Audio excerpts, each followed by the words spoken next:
Halo, selamat siang Sobat DP. Hari ini kita akan belajar mengenai hidroponik. Jadi kita hari ini akan berkunjung atau visit ke orang yang sudah melakukan penanaman hidroponik. Kita akan belajar di sana sama dia. Ayo ikuti perjalanan saya.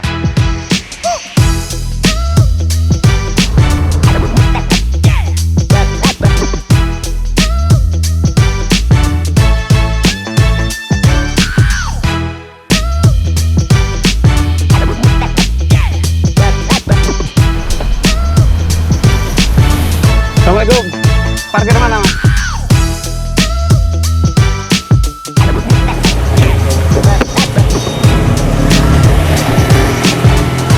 Oke, sahabatku semua. Setelah kurang lebih hampir 1 jam kita dari kantor ke sini, kita udah nyampe di daerah Pondok Ungu Permai. Jadi kita sudah sampai di rumahnya Mas Teguh Prayitno di kelompok hidroponiknya beliau. Kita langsung ke sana ketemu sama beliau. Ayo.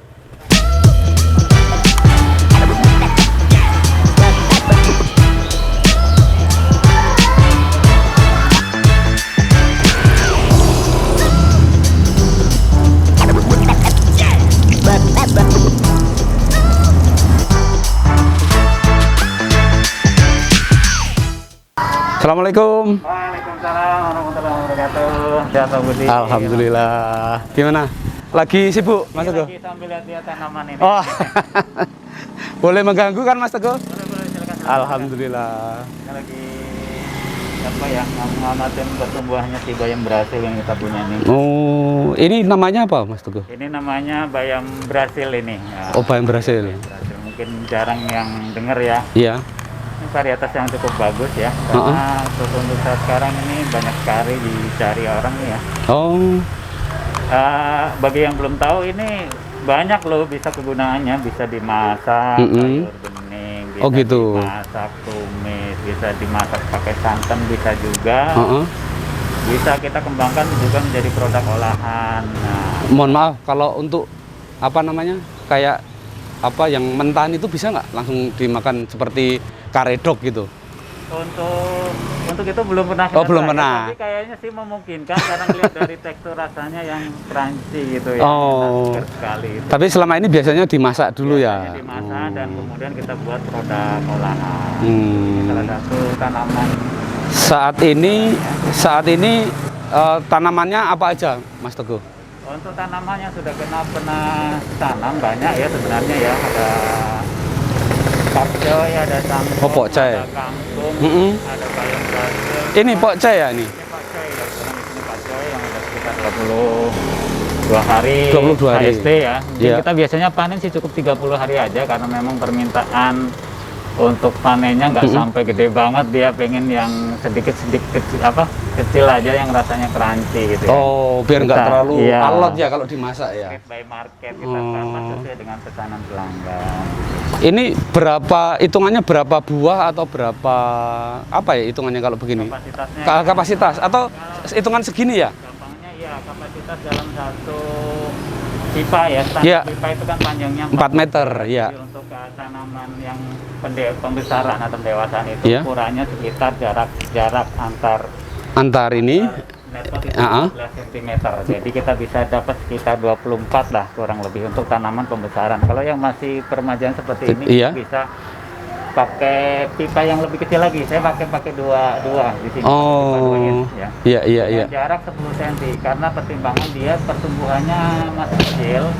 Dan di sini sampai 14 hari aja. Nanti setelah 14 hari kita pindahkan ke pembesaran. Oh, maaf Mas Teguh, mau tanya bedanya yang deretan sini sama yang sebelah sini apa? Baiklah, mungkin lebih lengkapnya saya jelasin dari paling awal. Wah, ya. boleh. Terima kasih ini. Terima kasih. Gimana? Saya coba jelaskan mulai yang dari sini. Saya Iya. nyalain dulu sedikit biar Boleh. gambaran. Ya. Ini sudah ada instalasinya sendiri. Oh. Instalasi namanya instalasi semai. Semai. Kita media awalnya menggunakan rock wool yang kita semai bijinya di sini kurang lebih sekitar 10 hari kita proses di sini. Jadi sampai tumbuh daun yang ketiga, Iya. baru kita pindahkan ke sini. Nah, Ini bolnya mana Mas Teguh ya? Oh, kebetulan ada di pemberitaan contoh nanti ya. Oh ya, oke. Sekarang ini kita belum semai karena memang menunggu dia kan naik ke sana. Ha-ha. Oh, baru sambung menyambung gitu ya. Menyambung, Oke. Oke. Terima kasih Mas Teguh penjelasannya. Pertanyaan selanjutnya. Kan tadi maksimal 45 hari Iya, panen. panen. Nah, saya mau tanya untuk pemasarannya, Iya, itu apakah sudah ada istilahnya marketing. orang yang menerima atau mungkin orang sekitar sini yang memang sudah menjadi langganan? Oke, baik, terima kasih pertanyaannya ya. Jadi di sini kan kita bentuk namanya sebuah komunitas lah ya. Iya. Bukan farming lah bisa kan. Oh, iya, iya. Perkotaan. Iya. Kita sudah mengantisipasi dari hulu sampai hilir. Mm-mm. Jika tadi konsep marketing kita, Mm-mm. pola yang kita dekatin masih pola kultural lingkungan masyarakat. Oh, lingkungan sini ya. Kita sudah membentuk tim marketing kurang lebih ada sekitar 10 orang sebenarnya di Mm-hmm. sini. Jadi walaupun sebelum kecil marketingnya banyak. Oh, Metode yang kita gunakan sebelum panen kita sudah create PO duluan. Jadi sebenarnya ketika hari H panen itu kita sudah nggak ngomong masalah jualan. Itu udah close, sudah iya, selesai. iya. Karena mereka masing-masing kurang seminggu pun sudah ngiklan untuk ke lingkungan masing-masing bahwa ini sudah siap untuk dipanen. untuk dipasarkan. Sehingga dipanen begitu kita lepas panen ini sudah langsung diambil. gitu. Di sisi lain ada juga kita kerjasama dengan semacam komunitas lain. Ada mungkin kalau kita ngeliat di lingkungan kita pasti ada namanya Posyanduka atau PKK atau mereka kan orang-orang yang rajin kemudian bisa membuat produk olahan atau yang lainnya. Itu kita juga sasar. Dan contohnya dengan mengembangkan varietas yang di sini ya, bayam berhasil ini. Sudah kemarin kerjasama semacam dengan komunitas juga kita lepaskan untuk mereka buat keripik bayam berhasil. Oh. Dan ini Oke. mereka ngambil apa bayamnya dari sini. Jadi seperti itu adalah satu usaha untuk pelebaran marketnya. Oh, diversifikasi Iya, ya. tidak hanya per individu, tapi secara kemudian ke community juga masih memungkinkan. Nextnya mungkin jika lebih besar lagi mungkin bisa merambah ke ya supermarket atau yang lainnya. Tapi mungkin itu for next sebelum sampai kita masih kecil. Oke. Mas Teguh, ini kalau sekarang ini yang kita lihat ini, ini usianya berapa hari? Kurang lebih ini usianya 25 hari setelah tanam. 25 hari? Ya. Saya tanya lagi, ini kenapa gak layu ya? Oh iya, menarik pertanyaan menarik. Kebetulan ini datang ke kebun siang hari. Oke. Karakter tanaman ketika siang hari dengan panas yang berlebihan, dia mempertahankan diri untuk tetap tumbuh dengan lunglai kelihatannya ya. Padahal nanti kalau dia nanti sore dikit atau malam hari dia akan stand up berdiri lagi, fresh lagi, segar lagi. Dan ini sebenarnya sama sekali tidak mengganggu pertumbuhan. Hanya adaptasi dia terhadap panas. Biasanya kalau agak mendung atau hujan dia full tetap berdiri, nggak ada lunglai begini karena. Nah, dia mulai lunglai ini sekitar jam berapa? Kalau ada panas begini? Kisaran jam. Kalau sekarang panasnya kita rasakan jam 9 aja secara suhu udah di atas 31, 33 sampai ya. Itu dia sudah mulai meredup. Makanya sebenarnya ini sebuah tantangan juga ketika namanya di kota ya, temperaturnya kan over lebih daripada kemudian seandainya kayak di Bogor atau yang lain mereka lebih stabil. Nah, ini cuman di sini selama ini sih tidak mengganggu produktivitas, cuma view-nya aja pas yang hari kelihatan kurang sedap aja di pandang aja, tapi secara pertumbuhan nggak mengganggu. Oke, lanjut saya tanya lagi nih Mas Teguh. Boleh kan nanya lagi? Lanjut. Mas, untuk yang atap ini, apakah berpengaruh juga terhadap keloyoan ini? Misalkan itu ditambahin di sini, jadi dia di bawah atap ini. Kan ada juga yang pakai kayak raffia itu yang plastik itu, pakai ada lapisan itu apa itu? Bedanya gimana Mas Teguh? Bisa dijelaskan? Sebenarnya lebih ke arah gini, kita sih kalkulasikan lebih mengarah kebutuhan matahari itu lebih dibutuhkan tanaman. Walaupun view-nya siang nggak bagus, tapi secara pertumbuhan dia nggak mempengaruhi. Bagi kita lebih memilih yang ya sudah siang hari agak loyo nggak masalah juga kok, tetap tumbuhnya normal juga kok sesuai target. Karena kita pernah melakukan percobaan dengan menutup dengan paranet yang lebih gelap, malah kekurangan matahari. Ini kurang bagus buat pertumbuhan. Jadi mungkin bedanya di situ sih. Jadi seandainya mungkin ketebalannya tepat sih bisa, tapi rata-rata biasanya kita ya udahlah. Karena paranet juga pakai kos juga ya, sedikit. Kita ngalah dulu lah, cari yang titik tengahnya dulu. Iya. Jadi gambarannya seperti itu. Misalkan seandainya tidak pakai atap ini bisa nggak? Bisa. Oh bisa juga. Bisa. Cuman yang harus dipertimbangkan adalah satu hal. Pertama bahwa seandainya terjadi hujan, ini kan seperti netpot ini kan bolong seperti ini ya, dan dia kemungkinan akan masuk air hujan ke dalam. Sedangkan hidroponik itu sangat tergantung dengan kondisi nutrisi yang di sini, kadar pH-nya dan kadar ppm-nya. Otomatis ketika hujan bercampur kita akan melelahkan kita. Karena apa? Harus ngejas lagi. Belum lagi kecampuran unsur asamnya.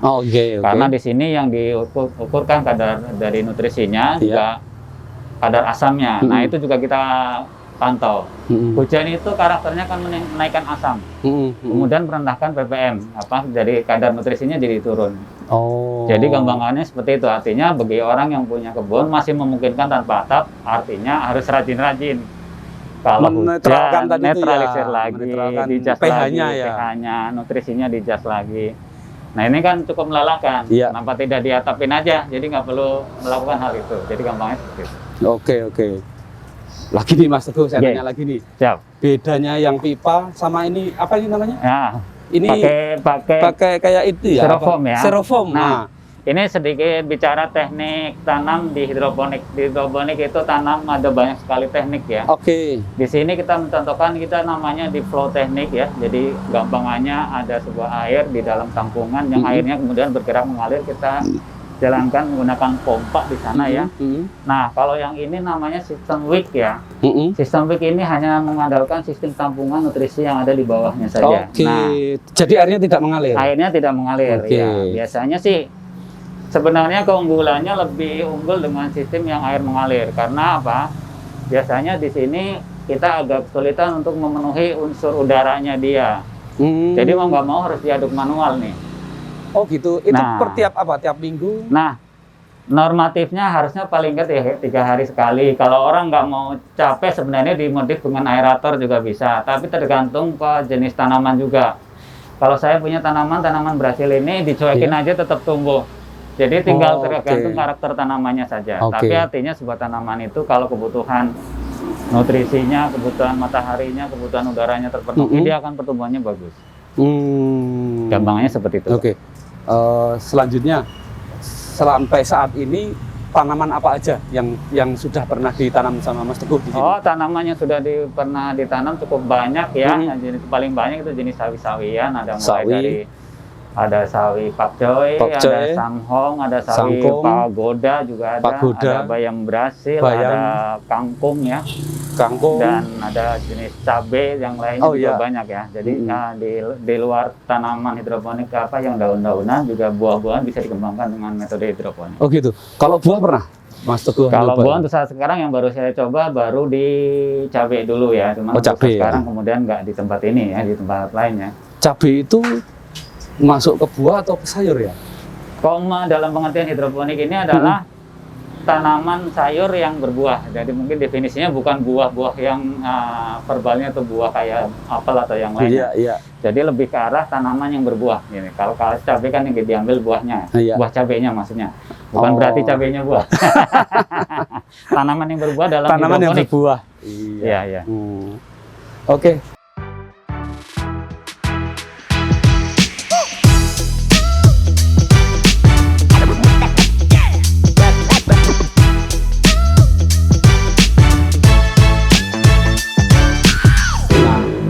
Kemarin kita dapat info bahwa ada dari rekan kita yang sudah mencoba untuk melakukan hidroponik dan sudah berhasil, udah bagus ya. Artinya kan udah jalan ya. Kita lihat udah alhamdulillah udah jalannya.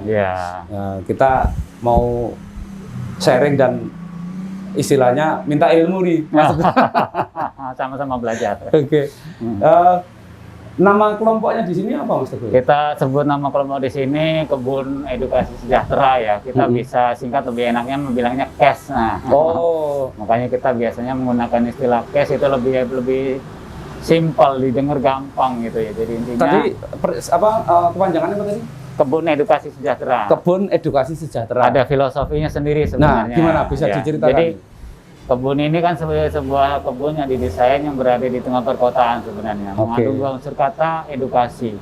Jadi kita berharap kedepannya ini tempat ini sebagai pusat pembelajaran masyarakat siapapun lah yang ingin belajar untuk mari sama-sama belajar tentang menanam khususnya hidroponik ya di sini ya. Dan endingnya di sini kita juga ada kata sejahtera. Artinya apa? Bahwa menanam ini tidak semata-mata hobi, kesenangan, tapi kedepannya juga menghasilkan sesuatu yang bisa menghasilkan kesejahteraan minimal buat anggotanya dan masyarakat secara umum.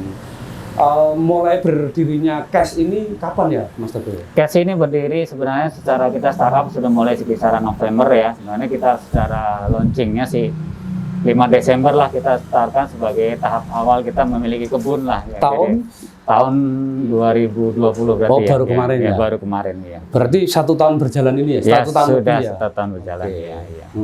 Itu anggotanya berapa, Mas Teguh? Untuk awal-awal kita dulu anggotanya kisaran sekitar 10-an. Sekarang sudah bisa berkembang kurang lebih sekitar 20 ya komunitasnya. 20 Iya, 20 orang. Dan mereka itu mempunyai kebun sendiri begini? Mereka menanam masing-masing di rumahnya masing-masing. Ya. Jadi memang kita juga ada pola networking juga. Kebun di kota kan tidak bisa dikembangkan maksimal di satu titik karena memang semua tempatnya terbatas. Tapi kalau bisa disinergi masing-masing kemudian bisa mengembangkan di rumah masing-masing dan kita gabungkan aktivitas satu kegiatan kan menjadi sesuatu yang besar walaupun tempatnya terpisah-pisah. Jadi konsepnya seperti itu. Oh gitu ya. Nah sekarang kita lebih teknis nih. Bisa dijelaskan kalau penanaman hidroponik itu dari awal alat-alatnya tadi dibilang apa? Ada nutrisi, kemudian ada pipa. Itu boleh dijelaskan Mas Teguh dari awal terus sampai nanti penanamannya seperti apa? Baik ya.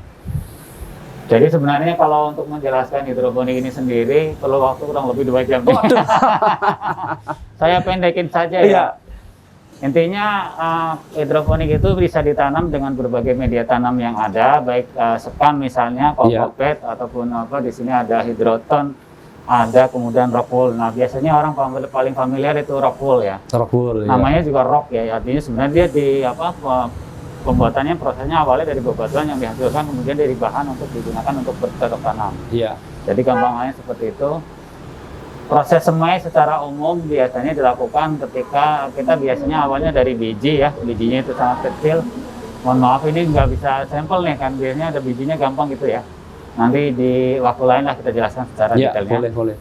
Kita masukkan ke dalam rock wool, kita semai, namanya hari setelah semai kita hitung rata-rata biasanya minimal kita butuh waktu 1 minggu untuk menumbuhkan sampai dengan daun yang ketiga tumbuh. Keluar, tumbuh ya, sampai daunnya tumbuh. Iya, itu namanya HSS di dalam hidroponik, hari setelah semai. Hari setelah semai atau HSS? HSS. Usianya sampai? Mulai dari pertama sampai 7 biasanya. Seminggu ya? Seminggu, paling cepat. Tapi rata-rata ada yang sampai 10 hari juga ada, tergantung tumbuh kembangnya si benih yang kita tanam. Kemudian setelah tumbuh daun ketiga, mulailah kita memasukkannya ke dalam net pot. Dan kemudian kita gampangannya masuk ke dalam instalasi. Nah, kita berikan gambaran yang pendek aja, artinya instalasi kemudian dirawat sampai besar. Itu usianya berapa? Itu usianya beda-beda ya. Jadi setiap tanaman memiliki umur beda-beda yang dinamakan begitu pindah, itu namanya HST. Hari setelah tanam. HSS, HST. HST. Nah ini yang sebagai acuan kita untuk melakukan perhitungan sebuah tanaman itu panennya kapan.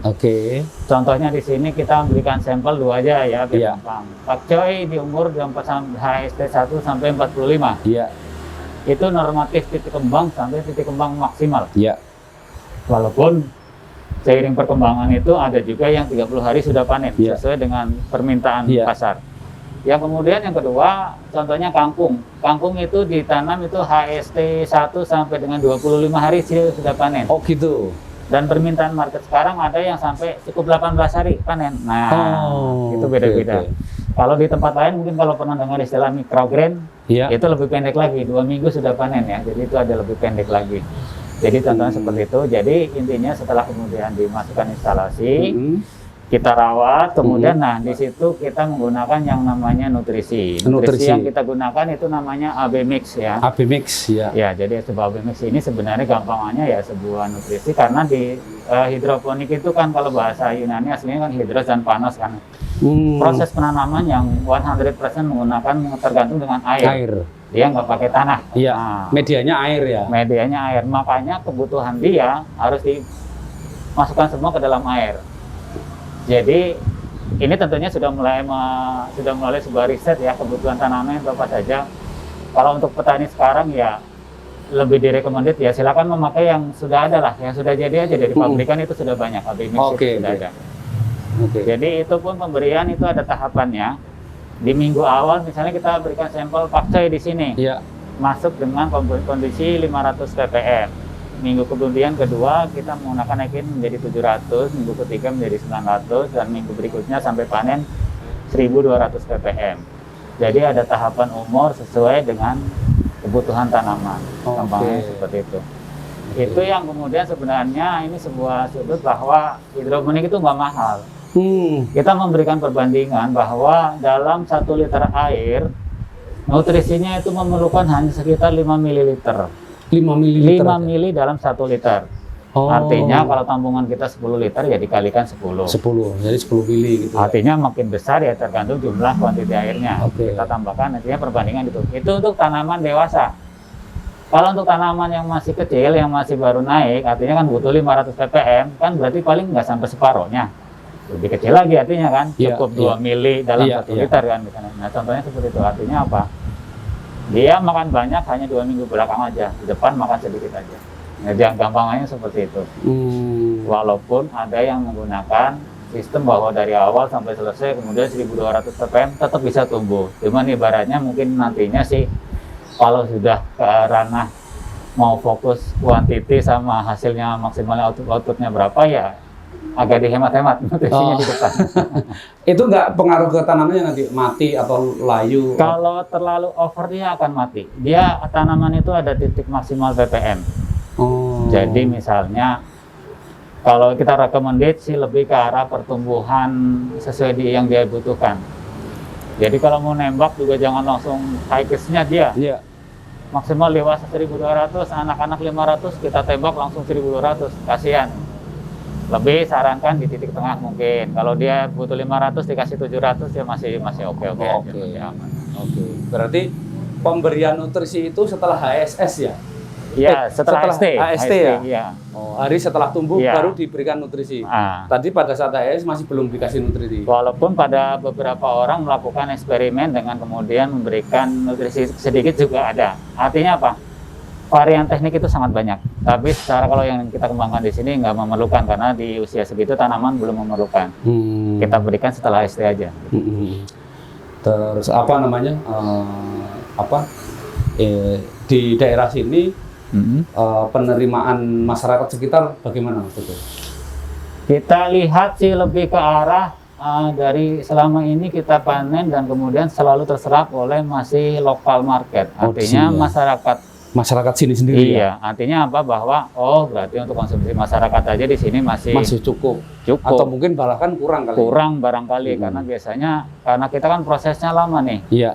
Kemarin ketika belum diadakan sistem percepatan itu kan panen paling enggak 35 hari nunggu lama kan, apalagi sampai 45. Artinya apa? Orang pengen masak dengan hal yang sama artinya butuh 45 hari lagi nih baru masak lagi. Nah, dengan sekarang kita kembangkan pendekatan pembagian instalasi menjadi 3 itu bisa menjembatani itu. Kita bisa panen sebulan 2 kali. Nah, itu mungkin salah satu inisiasi kita kenapa akhirnya kita memutuskan membuat instalasi itu dipecah menjadi 3 instalasi seperti itu. Bedanya hasil sayur mayur dari hidroponik sama dari pasar dari tanah apa? Yang paling unggul dari hidroponik yang selalu kita gaungkan adalah bahwa hidroponik ini bebas pestisida.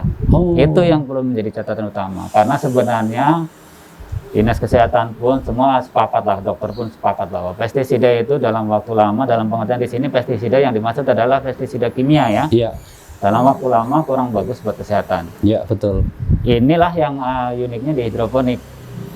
Bukan berarti kita nggak ada hama ya. Kita ada hama. Gitu ya, ada hama juga Pak? Ada hama, tapi treatmentnya beda kita. Jadi hamanya itu kita lawan dengan pestisida alami namanya. Bukan kimia. Bisa dijelaskan? Bisa dijelaskan, contohnya kita bisa menggunakan bawang putih.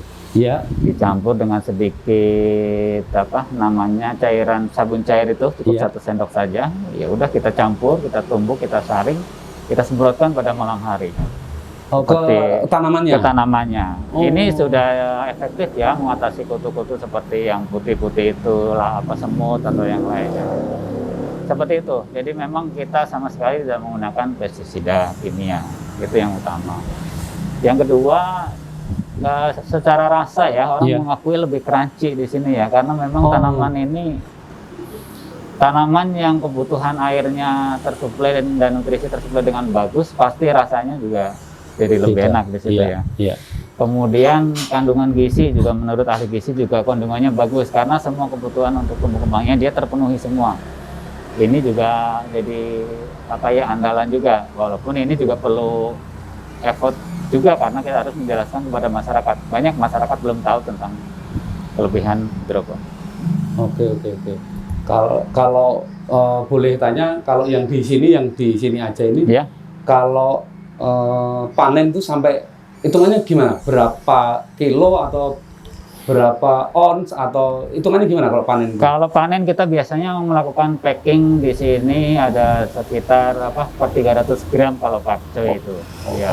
Satu bungkus itu isinya 300 gram. Jadi gampangannya sekali panen itu gampangannya kalau misalnya 300 sol ya dibagi 3 lah, 100 pack kita dapat.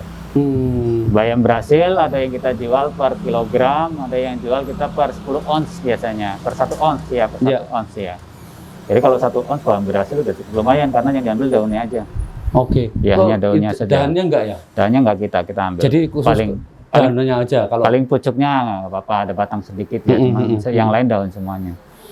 Jadi gampangannya seperti itu sih. Jadi memang bisa. Kalau market ya harga bisa disesuaikan dengan tempat masing-masing ya, walaupun di sini kita juga membuat margin antara reseller dengan konsumen. Ini juga yang menyebabkan ini adalah sebuah konsep yang kita kembangkan bahwa kita melibatkan masyarakat. Masyarakat itu nggak harus nanam, tapi bisa berpartisipasi di kebun dalam bidang yang dia mampu. Ini mungkin bisa saya kembangin sedikit cerita ya, bahwa di sini artinya kita mengembangkan berprinsip bahwa kita ini seperti membuat kesebelasan. Membuat kesebelasan itu bisa bayangkan kalau misalnya kita punya striker terhebat Cristiano Ronaldo misalnya.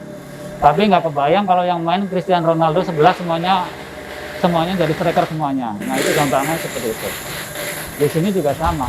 Kita akan mengembangkan benar-benar SDM itu berdasarkan kompetensinya mereka masing-masing. Orang mungkin latar belakangnya guru akan lebih senang jadi trainer. Orang yang latar belakangnya ahli masak lebih senang membuat produk olahan. Orang yang anak muda yang senangnya TikTokan lebih cocok di publikasi.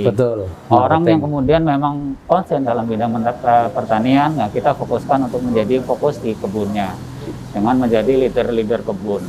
Jadi gampangnya seperti itu, sehingga secara struktur kita bisa jadi yang di sini nggak semuanya bisa nanam. Tapi semuanya sesuai dengan bidangnya masing-masing bidang masing-masing, dengan caranya masing-masing mengenalkan kepada masyarakat. Jadi ya nanti pengembangan misalnya kita nanti ada pengembangan misalnya kayak semacam komunitasnya milenial nih. Kita punya cita-cita nih ke depannya ini anak muda nih. Karena kan anak muda biasanya taunya TikTokan mulu atau apa. Nah, kita ingin create satu komunitas, sebuah kelompok anak muda 100% mereka kelola sebuah kebun, tapi 100% proses tadi terlaksana semua dengan tenaga mereka semuanya. Itu nantinya. Outlooknya seperti itu kan. Cita-citanya ya Mas. Cita-cita. Sudah dirintis tapi dari sekarang. Sudah mulai pendekatan, sudah beberapa. Kita tarik anak-anak muda untuk ikut di sini, walaupun belum full ya. Mereka coba ikut semainnya dulu, mereka untuk memfasilitasi ya. Sekarang kita sudah punya case media ya, sebuah fasilitas Zoom training ya. Jadi ini untuk memudahkan ya. Mereka kan belum bisa trainingnya, tapi paling nggak untuk supporting teknis mereka bisa. Artinya ya udahlah, orang anak zaman sekarang memang lebih kompeten di bidang itu, kita maksimalkan perannya di situ. Seperti itu Pak. Terakhir mungkin harapan atau mungkin pesannya Mas Teguh buat kami nih yang juga mau coba untuk belajar hidroponik itu apa Mas Teguh? Kita sih lebih menyarankan begini, bahwa sebuah perusahaan itu kan punya instrumen yang namanya CSR ya. Output CSR itu tidak hanya memindahkan tanggung jawab aja, artinya saya udah memberikan, udah ditinggal. Tentunya harapannya yang diberikan itu akan berkembang kan. Nah, kita sih lebih memberikan evaluasi. Biasanya pelaksanaan selama ini hanya terlalu fokus. Misalnya mau mengembangkan pertanian, ada 10 orang dikasih cangkul semua. Nah ini mungkin yang kedepannya nanti perlu sebuah masukan bahwa Oh, kalau dibikin building team yang bagus, artinya apa? Ini hidupnya akan lebih lama karena mereka masing-masing akan berfungsi. Banyak sekali kasus yang kemudian kita alami di Kota Bekasi, saya suka juga. Startupnya dari alat yang lengkap dulu malah. Hidroponik dimulai sebuah instrumen yang lengkap. Karena hidroponik itu sebenarnya nggak terlalu rumit juga sih, dipelajari kemudian nanam bisa. Iya. Pertanyaan kedua adalah begitu sudah siap nanam sampai panen, tahap pertama bagi.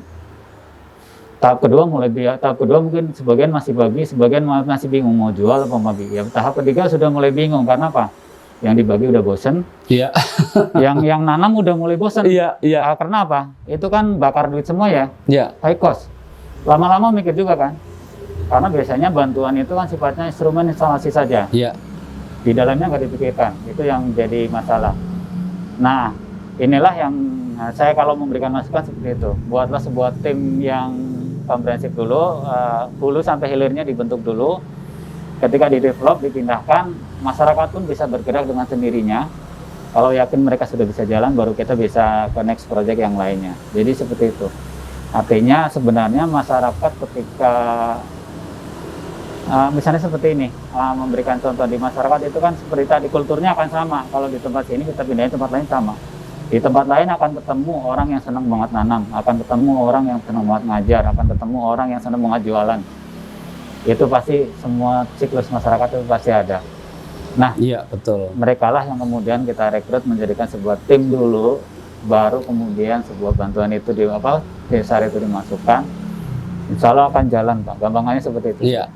Oke, jadi memang komunitasnya itu dibentuk dulu dan memang harus sama-sama niat untuk bisa melakukan kegiatan yang bermanfaat dan berguna untuk kelompoknya itu ya. Oke. Baik, mungkin terima kasih waktunya, Mas Teguh. Mohon maaf sekali lagi, mohon maaf mengganggu waktunya. Terima kasih banyak. Ya, moga-moga ini kita bisa sharing ke teman-teman. Dan insya Allah nanti juga program kita CSR juga mungkin tadi yang disampaikan Mas Teguh bisa sampai ke memang arahnya kita ke usernya itu adalah petani ya.